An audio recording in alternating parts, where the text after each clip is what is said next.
The prairie winds howled mercilessly across the empty Texas plains of 1878, carrying with them the stinging taste of dust and despair. Evelyn Harper pulled her ragged shawl tighter around her shoulders, though it did little to shield her from the cold bite of nightfall. Behind her trudged her younger sister Clara, barely 12 years old, and their baby brother Jonah, whose small body she carried in her aching arms. They had been walking for 3 days with nothing but a handful of dried cornmeal now long gone. Evelyn's lips were cracked, her throat raw from thirst and the weight of responsibility pressed on her chest, heavier than Jonah himself. Once, just weeks ago, they had a home. Their father, a miner, had taken work in the remote settlement of Dry Creek, hoping for silver that would lift them from poverty. But when the mine collapsed, killing him and many others, their mother's heart gave out soon after. Evelyn, at only 19, found herself with 2 children depending on her.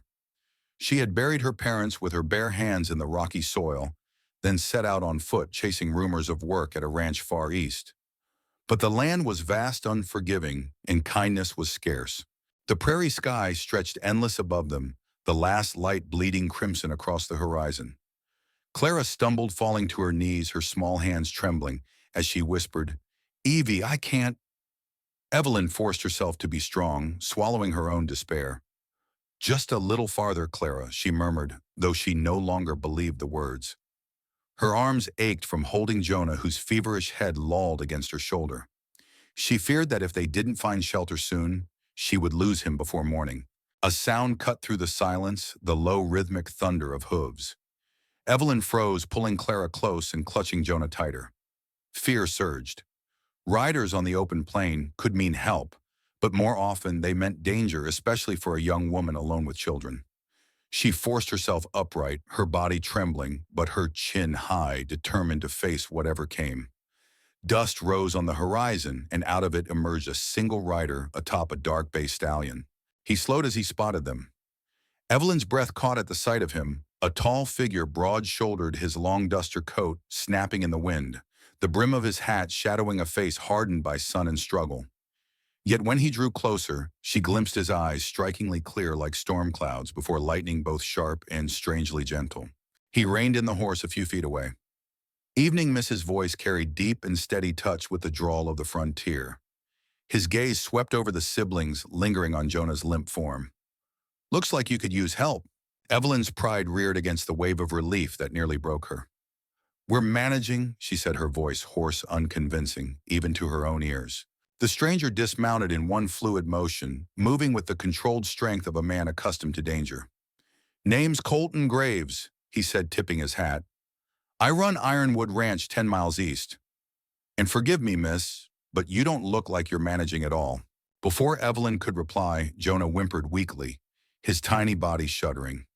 Colton stepped forward, and though every instinct told her to protect her siblings from strangers, she couldn't stop him as he gently pressed a rough but careful hand against Jonah's forehead. "He's burning up," Colton muttered, jaw tightening. "He won't make the night without food and rest." Evelyn's knees nearly gave out. Pride or no pride, she could not watch her baby brother die. "Please," she whispered, the word breaking free like a prayer. "Help us." Colton didn't hesitate. He lifted Clara onto his horse, then reached for Jonah, cradling the boy with surprising tenderness for a man his size. Finally, he offered his hand to Evelyn. When their fingers touched, she felt an unfamiliar steadiness, as though this stranger carried not only her brother, but the weight of her own exhaustion. He swung her onto the saddle behind Clara, then mounted in front, securing Jonah against his chest. "Hold on," he ordered, snapping the reins. The stallion surged forward, and the prairie rushed past them. Evelyn clung to Colton, every jolt of the horse sending pain through her weary body. Yet for the first time in weeks, a flicker of hope stirred within her. The moon had risen by the time lights appeared in the distance, the glow of lanterns marking a ranch house surrounded by barns and corrals. Colton guided the horse through the gates. Voices called out, dogs barked, but he silenced them with a curt wave. He dismounted, swiftly carrying Jonah into the house, while ordering a woman inside, Mrs. Carver, the housekeeper, to fetch broth and blankets. Clara was ushered in, her wide eyes filled with awe at the warm kitchen smells of bread and stew. Evelyn stumbled through the doorway, every bone aching, and nearly collapsed. Colton caught her elbow, steadying her. His voice dropped low, gentle. "You're safe now." She looked up at him, her vision blurring with tears she had sworn she wouldn't shed. "Why? Why would you help us?" His storm gray eyes met hers without flinching. "Because once someone saved me when I was starving. I wouldn't be standing here if they hadn't. Seems only right I returned the favor." Evelyn wanted to thank him, but her voice failed. Instead, she held Jonah's tiny hand as he sipped weakly at the broth Mrs. Carver offered. Warmth seeped back into her limbs, and for the first time since her world had collapsed, she let herself believe tomorrow might come. And yet, even as exhaustion pulled her toward sleep, Evelyn knew this was only the beginning. Survival had found them tonight, but what awaited her and her siblings at Ironwood Ranch, and what role Colton Graves truly played in their fate, remained a story yet to be told. The first night at Ironwood Ranch passed in a haze of half-dreams and whispered prayers. Evelyn woke more than once to the sound of Jonah coughing, each time leaning over the cot where Mrs. Carver had tucked him in with hot stones wrapped in cloth at his feet. The fever still burned in him, but his color had returned faint as the first blush of dawn. Clara slept beside him, her small hand clutching her sister's dress even in dreams. When the rooster crowed outside and the smell of bacon drifted through the cracks in the door, Evelyn forced herself up. Her legs trembled, but she smoothed her hair and the torn hem of her dress as best she could. She would not appear weak, not even here, not even to the man who had saved them. Colton Graves was already at the long kitchen table speaking with two ranch hands over their plans for the day. His presence seemed to fill the room not with noise, but with a quiet authority that made even hardened cowboys listen closely. When his eyes flicked up and met hers, Evelyn felt an unfamiliar heat rise in her cheeks. He inclined his head slightly as though acknowledging both her strength and her exhaustion. "Morning, Miss Harper," he said, gesturing to an empty chair. "You and the children should eat." Mrs. Carver set a plate before her, piled with eggs and biscuits. Clara slipped into the seat beside her, eyes shining at the sight of food so plentiful. Jonah, too weak to sit, long managed a few spoonfuls of porridge before dozing again in Mrs. Carver's arms. Evelyn took small bites every swallow, both relief and shame. She hated feeling like a beggar at another's table. When Colton's voice broke through her thoughts, steady and matter-of-fact, it startled her. "You can stay here at least until your brother's strong enough to travel." The words should have eased her, but instead they stirred defiance. "I won't accept charity, Mr. Graves. I can work. I've scrubbed floors, mended clothes, harvested wheat. Whatever needs doing." His mouth twitched, not quite a smile. "Ironwood always needs hands willing to work. We'll figure something out." Then more softly, "And it's Colton." Something in the way he said it, the easy drop of formality, the quiet invitation, unsettled her more than his sighs or his piercing gaze. She nodded, unable to speak. That afternoon, after ensuring Jonah was resting comfortably, Evelyn followed Mrs. Carver into the yard. The ranch spread wide before her, fields of tall grass bordered by wooden fences, cattle grazing in the distance, horses shifting restlessly in the corral. Men moved with practiced efficiency, mending fence posts, carrying feed-saddling mounts. The rhythm of work hummed in the air, purposeful and alive. Mrs. Carver handed her a basket of laundry and pointed toward the line strung between two posts. "Start here. You've got strong hands, I can see. Later we'll move to the garden." Evelyn set to the task, her fingers raw but steady, as she wrung out shirts stiff with sweat and dust. Clara helped beside her, laughing shyly when the breeze caught a sheet and wrapped it around them both. The sound so rare these past weeks brought tears to Evelyn's eyes. Across the yard, Colton mounted his horse, barking orders to a young ranch hand about a missing steer. As he rode out, his gaze lingered on her, just for a moment. She looked away quickly, angry at the flutter it caused in her chest. The days that followed settled into a fragile rhythm. Mornings spent with laundry or weeding the stubborn rows of vegetables, afternoons baking bread or sewing with Mrs. Carver, evenings watching Clara and Jonah regain their laughter in the safety of four sturdy walls. Colton came and went, his work pulling him across miles of land, but somehow he always appeared at supper quiet, yet attentive, his presence like a steadying hand, even when he said little. Still, the shadows of fear never left Evelyn. She knew too well how quickly safety could be snatched away. More than once she asked herself if it was wise to stay, but each time she saw Jonah's cheeks grow rounder, Clara's steps surer, and she knew leaving would mean condemning them to the same hunger and cold that had nearly killed them. One evening, as the sun bled orange across the horizon, Colton found her in the barn patching a tear in Clara's dress. He leaned against the stall door, his hat low, his voice quiet. "You work harder than half my men." Evelyn didn't look up. "I told you I won't take something for nothing." "I don't doubt that," he said. Then after a pause, "But you don't have to carry it all alone. Not anymore." The words landed heavier than she expected, stirring a swell of emotion she fought to contain. She looked up at him, meeting those storm-gray eyes that seemed to see more than she wanted to reveal. Before she could reply, a shout rang out from the yard. One of the ranch hands stumbled toward them, blood streaming from a gash on his forehead. "Raiders!" he gasped. "Out by the north fence." They cut the line and drove off 3 head. Colton straightened instantly, all softness gone, replaced by the hard edge of command. He grabbed his rifle from the wall and turned to the man. "Get the others mounted. We ride now." His gaze flicked to Evelyn, and in it she saw both warning and something fiercer, protective. "Stay inside. Lock the doors. Keep the children close." Then he was gone, boots pounding against the earthmen rallying to him as though drawn by some invisible force. Evelyn clutched the half-sewn dress to her chest, her heart hammering. Until that moment, she had thought Ironwood a sanctuary beyond the reach of hunger and fear.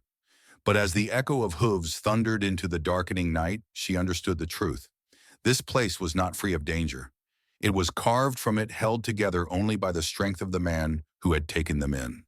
And Evelyn realized with a chill that stole her breath that her fate and the fate of her siblings were now tied to Colton Graves in ways she had not yet dared to imagine. The night swallowed the riders as they thundered toward the northern fence rifles, glinting in the last smear of twilight. Evelyn stood in the barn doorway, clutching Clara's trembling hand, while Jonah whimpered softly in his blanket. The ranch moments ago, humming with ordinary work, had transformed into a fortress bracing for attack. Dogs barked furiously, lanterns flared to life, and Mrs. Carver herded the children inside the main house with firm hands. Evelyn lingered at the threshold, torn between fear and a gnawing need to know what was happening.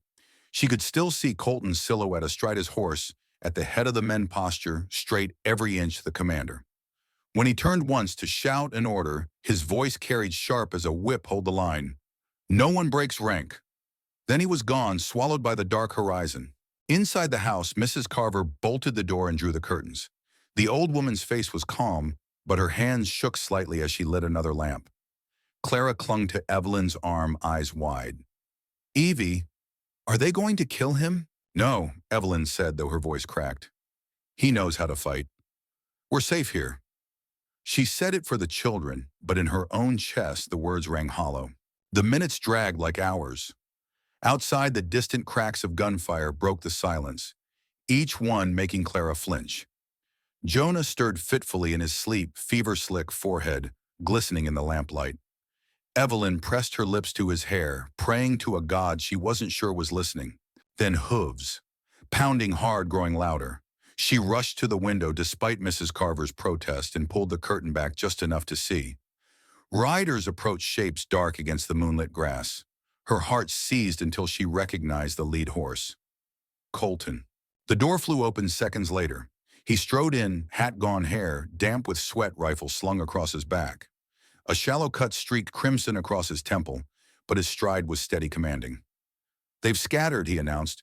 "We lost 2 steers, but the fence held." Relief poured through Evelyn, so sudden she had to grip the table to keep from collapsing. Clara exhaled a shaky sob, and even Mrs. Carver whispered a prayer of thanks. Colton's eyes found Evelyn's lingering just a heartbeat longer than necessary. Then he turned briskly toward the wounded man who staggered in behind him, arm hanging limp from a bullet graze.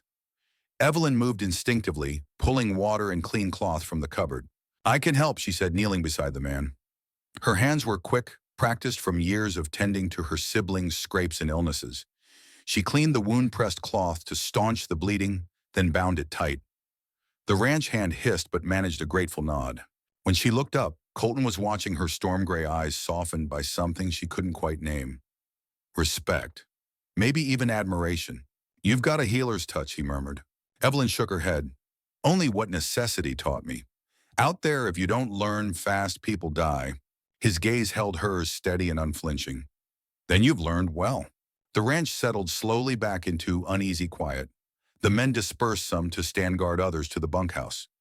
Clara finally succumbed to exhaustion, curling up on a chair. Mrs. Carver took Jonah upstairs, humming under her breath. Evelyn lingered in the kitchen, scrubbing blood from her hands. Colton entered, wiping his rifle down with an oiled rag. The silence between them stretched taut, broken only by the hiss of the lamp. Finally he spoke. "You shouldn't have looked out the window." She stiffened. "I had to know." His jaw worked, a muscle ticking. Raiders like those, they wouldn't think twice about burning a house with women and children inside. You put yourself in danger. Anger flared, sharp and defensive.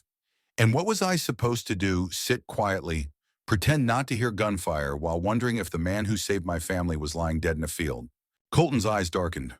For a moment she thought he might snap back. Instead he exhaled slowly, setting the rifle aside. "You're braver than most men I've known." The words stole her breath. She turned away, scrubbing harder at the already clean basin. "Bravery has nothing to do with it. I'm just tired of losing everyone." The confession slipped out before she could bite it back. The room fell silent. Then she felt him behind her, not touching, but close enough she could sense his warmth. "You won't lose them," he said quietly. "Not here. Not while I'm breathing." Something inside her cracked at those words. The tight knot she had carried since her parents' death loosened just a little. She blinked furiously against tears she swore she wouldn't shed. Before she could respond, footsteps creaked on the stairs. Mrs. Carver appeared, arms folded, expression knowing. "Jonah's fever's breaking. The boy will live." Relief flooded Evelyn, so fierce she nearly sagged against the counter. Colton gave a single nod, then picked up his hat. "Get some rest," he told, her voice gruffer now, as though afraid of what he'd just revealed. "Tomorrow we rebuild the fence." He left without another word, the door clicking shut behind him. Evelyn pressed her palm to her chest, hard hammering. For the first time in weeks, she allowed herself to hope, not just for survival, but for something more, though what she dared not yet name. Dawn came cold and pale, washing the Ironwood Ranch in silver light. The air smelled of smoke from the night watchfires, mingled with damp earth. Evelyn woke on the narrow cot, her body stiff from restless sleep. Clara still dozed beside her, a faint smile on her lips, and Jonah's soft breathing filled the room with reassurance. His fever had broken. For that alone, Evelyn whispered a prayer of thanks. Yet outside, the ranch was already alive with urgency. Voices barked orders, hammers struck wood as men repaired the damaged fence, and horses snorted restlessly in the corral. Evelyn tied back her hair, squared her shoulders, and stepped into the yard. Colton was there, sleeves rolled to his elbows, driving fence posts into the ground with the blunt force of a sledgehammer. Sweat slicked his brow despite the morning chill. He looked up when he sensed her eyes narrowing against the light. "You should be resting," he said. "Rest won't mend fences," Evelyn answered. "Give me something to do." For a moment he hesitated, as though weighing her pride against his instinct to protect. Finally he handed her a coil of wire. "Mind your hands," he said. "It bites." They worked side by side, not speaking much, but every movement between them felt charged. She held posts steady while he hammered, passed tools before he asked. Once when the wire slipped and nicked her palm, he caught her wrist, examining the cut. His touch was gentle, but his gaze sharp. "I told you it bites." "I can handle worse," she murmured, pulling her hand back. But the warmth lingered long after. By midday the fence stood whole again, but word had spread the raiders were not simple thieves.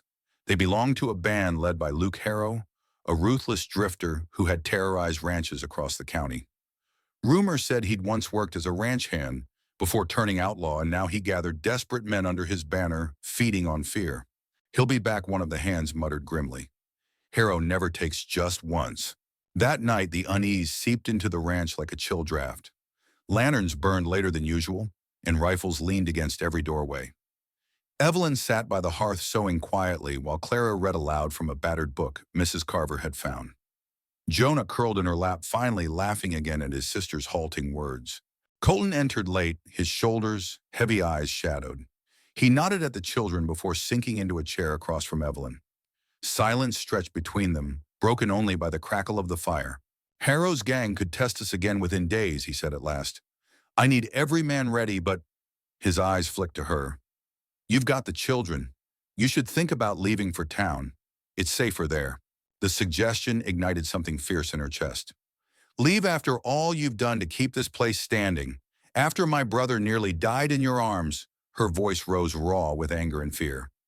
"No, Colton. If danger comes, I'll face it here. This is the first home we've had since our parents died. I won't run again." His jaw tightened. "Stubborn woman," he muttered. But beneath the gruffness was something else, admiration, perhaps even longing. The firelight softened his features, carving shadows along the line of his cheek and the rugged set of his jaw. Evelyn caught herself staring too long. She looked away, but not before he noticed.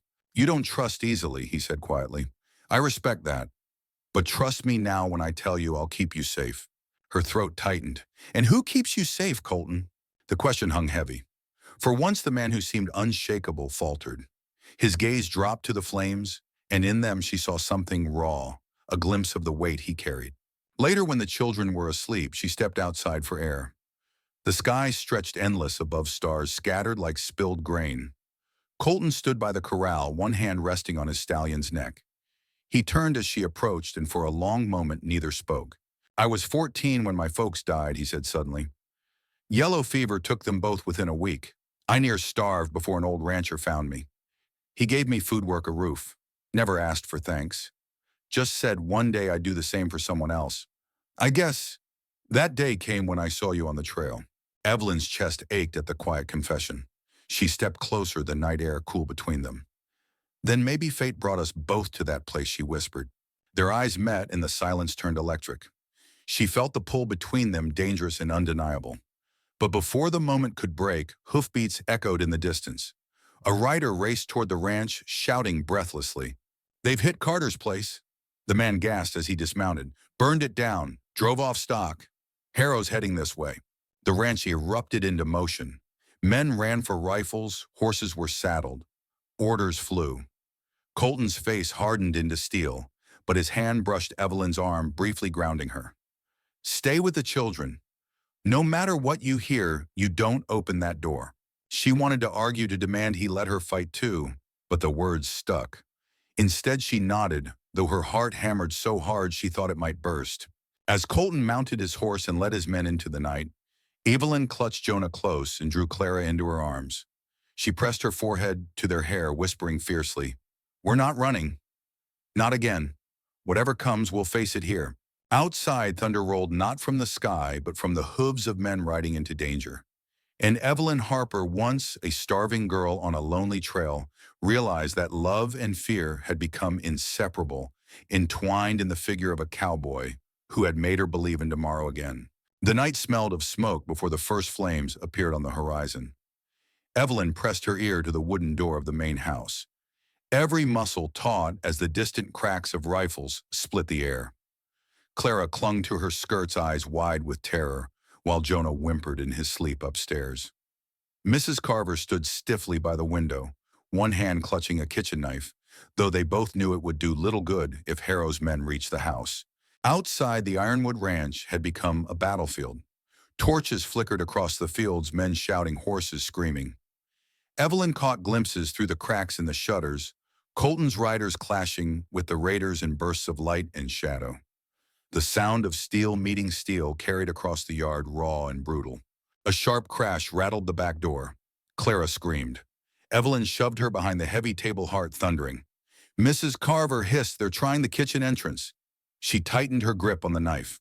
Without thinking, Evelyn seized the iron poker from the fireplace. Her hands shook, but her stance was firm. The door shuddered again, then splintered. A man's arm forced its way through the gap, reaching for the bolt. Evelyn swung hard, the poker connecting with bone. The intruder howled and retreated into the dark. Silence fell, broken only by Clara's ragged sobs. Evelyn's breath came in gasps, her arms trembling from the force of the blow. Mrs. Carver set a steadying hand on her shoulder. "You've got fight in you, girl," she whispered, voice fierce with pride. Then gunfire closer, a cry of pain. Evelyn darted to the window, her stomach lurched. Colton was there in the yard, rifle in hand, holding off 3 riders who circled like wolves. One fired, the bullet grazing his arm. He staggered but stayed upright, eyes blazing. She couldn't stop herself. Wrenching the door open, she ran into the chaos. Clara screamed for her to come back, but the roar of the fight drowned everything. Colton spun as she reached him, fury flashing in his storm-gray eyes. "What the hell are you doing out here?" "You're bleeding," she shouted, pressing herself against his side, poker still in hand. "I told you to stay inside," he barked, firing another shot. One raider fell from his horse, thudding into the dirt. Before she could argue, another rider charged. Evelyn swung wildly, the poker slamming into the man's knee. He toppled sideways, crashing to the ground. Colton finished him with a swift strike, then grabbed her wrist. "Enough," he growled. "You'll get yourself killed." But she saw something else in his gaze too. A flash of awe, respect for her defiance. The battle raged for what felt like hours, though later she would know it was only minutes. Finally, the raiders broke, retreating into the night, leaving smoke and blood in their wake. Colton's men gave chase for a mile, but returned with grim faces. Harrow had slipped away again. The ranch yard was littered with bodies and broken fence. A horse screamed in pain until one of the hands put it down with a single shot. The smell of blood hung heavy. Colton wiped his brow with the back of his good arm, his shirt soaked through with sweat and crimson. When he turned to Evelyn, his expression was unreadable. Inside, he ordered hoarsely. She obeyed, though her knees nearly buckled as the adrenaline drained from her. Once the door was barred again, she slumped against the wall, clutching the poker as if it were the only thing keeping her upright. Colton entered a moment later, blood seeping from the wound on his arm. Without hesitation, Evelyn pushed him into a chair and ripped a strip from her skirt to bind it. He didn't resist, just watched her with those piercing eyes as she worked. "You disobeyed me," he said quietly. "I saved your life," she shot back, tying the bandage tight. Silence stretched between them. Then unexpectedly, he laughed low and rough, but real. "Damn stubborn woman. You remind me of myself." Her heart hammered. She kept her gaze on the wound, afraid of what she might see in his eyes. "Someone had to stand with you." His hand came up suddenly, rough palm cupping her cheek. "Most would have run, but not you." Her breath caught. The room seemed to shrink, the world narrowing to the space between them. His thumb brushed lightly against her skin, and for a moment she thought he would kiss her. She wanted him to. But then a groan from upstairs, Jonah stirring, snapped the moment. Evelyn pulled back sharply, rising to her feet. Colton's hand dropped, his face closing again, though something smoldered still in his gaze. "Get some rest," he muttered. "This war with Harrow isn't over." That night, Evelyn lay awake, staring at the rafters. The terror of the attack replayed in her mind, the crash of the door, the gunfire, the smell of smoke. But beneath it all was the memory of Colton's touch, the heat of his palm against her cheek. Fear and longing tangled together in her chest, impossible to separate. And in that moment, she realized something that terrified her more than Harrow's raiders ever could. She was falling in love with the man who had saved her, a love as fierce and unpredictable as the wild land around them. The ranch woke the next morning, heavy with smoke and silence. The men buried the dead, quickly mounding dirt over the fresh graves at the edge of the pasture. Evelyn stood with Clara and Jonah, her arms wrapped tight around them, while Colton read a few rough words for the fallen. The children had never seen death so close before, and though Evelyn whispered that the men had been brave, their wide eyes told her they understood the danger more keenly than words could soften. Afterward, Colton called the ranch hands together. His voice was iron steady despite the bandage around his arm. "Harrow will strike again. He's after more than cattle, he wants Ironwood broken. I won't let that happen. But I won't lie to you. It'll get worse before it gets better. Anyone who wants to leave can ride today, no shame in it." Not a man moved. They had chosen their loyalty not just to the land, but to Colton himself. Evelyn saw it clearly. These men didn't just follow an employer, they followed a leader they trusted with their lives. That evening, as the ranch settled into uneasy routine, Colton found Evelyn by the well. She was scrubbing blood from Clara's torn dress, the red stains refusing to fade. He approached quietly, but she sensed him before he spoke.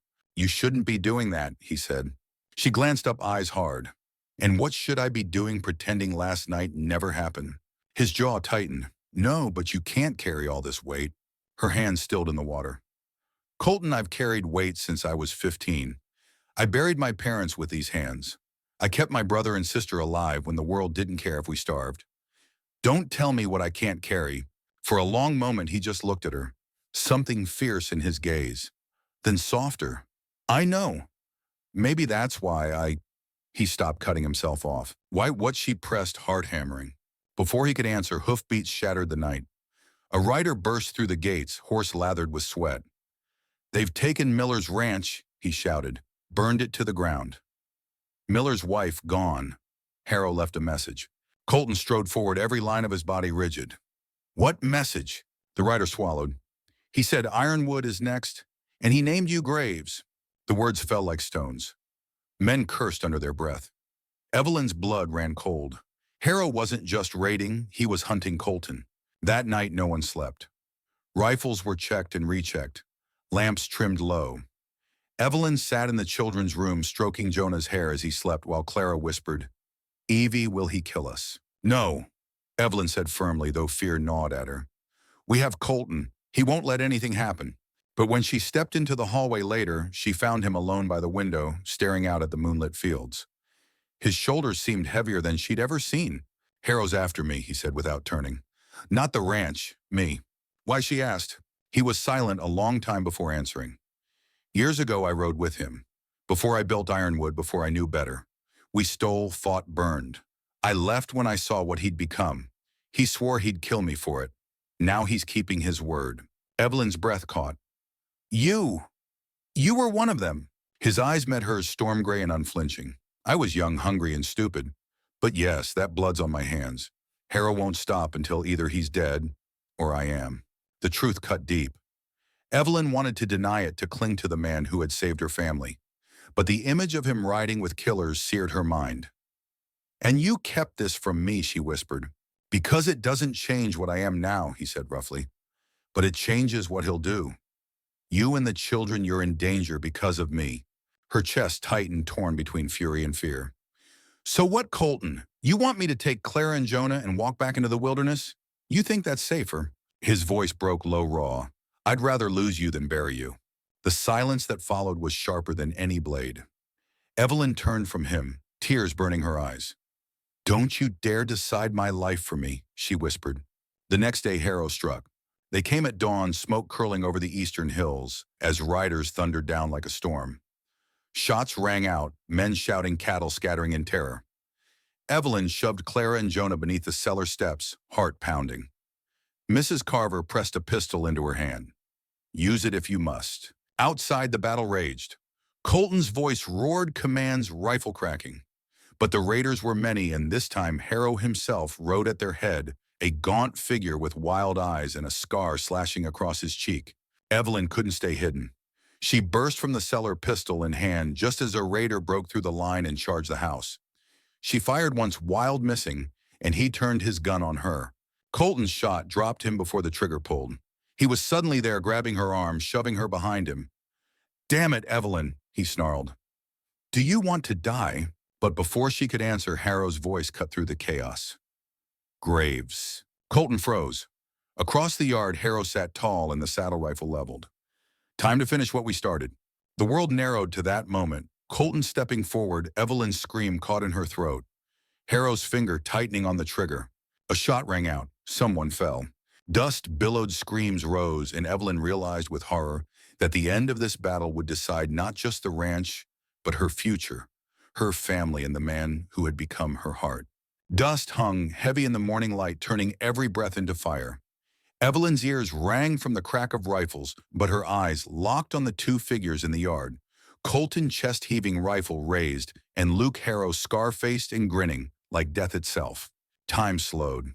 Harrow squeezed the trigger first. Evelyn's scream tore the air, but Colton dropped to one knee, a heartbeat before the shot. The bullet whistling past his shoulder. His return fire roared like thunder. Harrow jerked in the saddle, staggered but didn't fall. He laughed, wild and terrible. "You'll have to do better, Graves." The raiders surged forward, trying to shield their leader, but the ranch hands answered with a wall of gunfire. One by one, the outlaws fell until only Harrow remained, bleeding, but still defiant. He swung down from his horse, pulling a knife long as a man's forearm, and stalked toward Colton. Colton rose slowly, his own rifle empty, the bandage on his arm seeping fresh red. He drew his revolver, but Harrow was already on him. The two men crashed together, steel flashing, fists striking. Evelyn's heart pounded so hard she thought her ribs would crack. She wanted to run to him to help, but Clara's cry behind her reminded her of the children. She could only watch hands shaking as the battle became brutally personal. You should have died with us, Graves, Harrow snarled, slashing across Colton's chest. Traitors don't get to build empires. Colton grunted, staggering, but his voice was steel. I didn't betray you. I left because you betrayed yourself. His fist slammed into Harrow's jaw, sending the outlaw sprawling into the dirt. For a heartbeat silence. Then Harrow surged up again, knife poised for the kill. Evelyn's body moved before her mind could. She grabbed the pistol Mrs. Carver had pressed into her hand and leveled it, every nerve screaming. The shot cracked the air. Harrow froze, shock flashing across his eyes. The knife slipped from his grip, clattering to the ground. He swayed once, then collapsed face first into the dust. The yard went still. The remaining raiders, leaderless, turned tail and fled, chased by the ranch hands' furious fire. Evelyn stood trembling, pistol slipping from her fingers. Colton turned slowly toward her, blood running from his chest, his storm gray eyes locking with hers. You saved me, he said hoarsely. She shook her head, tears streaming. No, we saved each other. He swayed, and she was at his side, instantly catching him as his knees buckled. Don't you dare die on me, Colton Graves, she whispered fiercely, pressing her hands to the wound. Don't you dare. He gave a ragged laugh, leaning into her. Not while you're here to yell at me. The ranch hands carried him inside, laying him on the kitchen table. Evelyn worked feverishly, cleaning and stitching the gash, her hands steady though her heart quaked. Mrs. Carver barked orders, Clara fetched water. Even Jonah toddled in with strips of cloth. Together they kept him alive until at last his breathing steadied, his color returning. When night finally fell quiet and merciful, Evelyn sat by his side, refusing to move. Colton's hand found hers weakly, but his grip was sure. I told you once I'd rather lose you than bury you, he murmured. But you never listened. And I never will, she whispered back. Weeks passed. Harrow's death spread through the county like wildfire, and with it Ironwood's legend grew. Neighbors came with food supplies and offers of help, repaying the stand Colton and his people had made. No raider dared strike again, not with the memory of Harrow's fall still fresh. For Evelyn, life found a rhythm she'd never dared dream. Jonah's cheeks grew round. Clara laughed more each day, and the ranch became not just a shelter, but a home. She worked alongside Mrs. Carver, tended the garden, even learned to ride with Clara, clinging behind her. And Colton, he healed slowly, but once on his feet, he was unstoppable again. Yet something had changed. He smiled, more laughed, easier, though the shadows of his past never left his eyes. One evening, as the sun bled gold across the fields, he found Evelyn by the corral. You know, he said, voice quiet, when I was younger, I thought I'd die with nothing but dust at my back. Then I met you. Now I want more. A future with you. Her breath caught. Colton. He reached into his coat, pulling out a small silver band, plain but strong. Marry me, Evelyn Harper. Not because you owe me, not because I saved you, because together we're stronger than either of us alone. Her answer came without hesitation. Yes. Their wedding was simple, a preacher from town. The ranch hands gathered, Clara and Jonah standing proudly beside her. Colton's fatherly hand rested on Jonah's shoulder. His protective gaze warmed Clara, and when he kissed Evelyn beneath the open sky, it felt less like an ending and more like a beginning. Years rolled on. Ironwood thrived not just as a ranch, but as a family built from scars and survival. Clara grew into a teacher, Jonah into a horseman, and Evelyn found herself at the heart of it all. No longer the starving girl on the trail, but a woman who had faced death and found love on the other side. Sometimes on quiet evenings, she would sit on the porch swing beside Colton, their hands entwined, watching the sunset paint the land in fire. And when the wind carried the faintest scent of dust, she remembered the day she thought they would die on the prairie. Colton would glance at her storm gray eyes, soft. What are you thinking about, Mrs. Graves? She would smile, leaning against his shoulder. About hunger, how it nearly killed us, and how it led me to everything I ever needed. He'd press a kiss to her hair, his voice a low vow against the coming night. You'll never go hungry again. Not while I live. And in that promise, Evelyn knew they had already won not just the battle against Harrow, but the war against despair itself.